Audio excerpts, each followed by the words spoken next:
on va comprendre pourquoi il y a autant de tueurs en série aux États-Unis.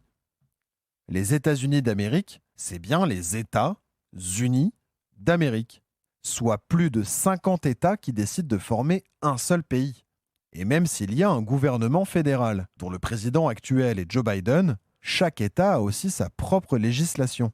Si vous voulez commettre un crime, comme voler un paquet de bonbons par exemple, eh bien si vous changez d'État, c'est comme si vous changiez de pays.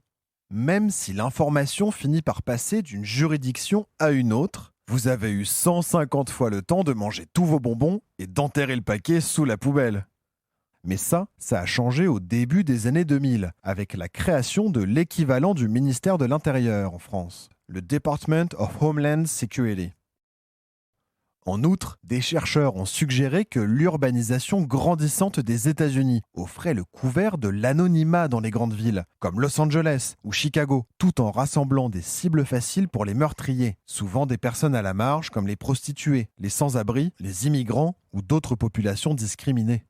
D'autres facteurs pourraient être cités, comme des législations favorables au port d'armes légales, des inégalités économiques croissantes, notamment dans les grandes villes, des tensions sociales, la popularisation de drogues comme le crack et l'héroïne et ainsi de suite.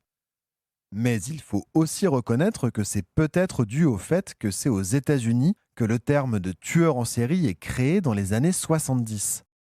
C'est l'agent du FBI Robert Ressler qui popularise ce terme dans les forces de police et les médias.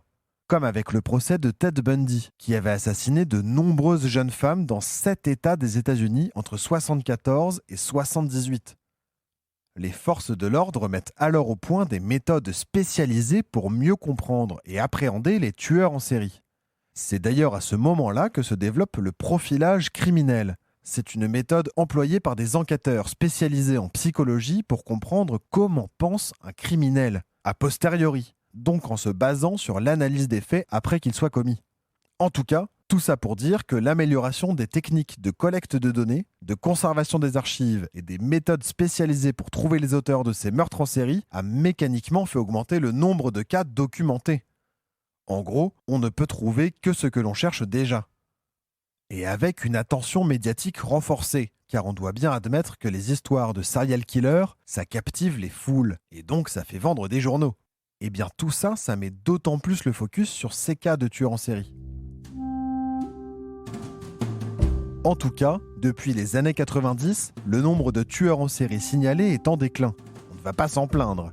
Ce qui a aussi tari l'intérêt médiatique, même si des histoires d'illustres criminels comme le tueur du Zodiac continuent d'apparaître de temps en temps.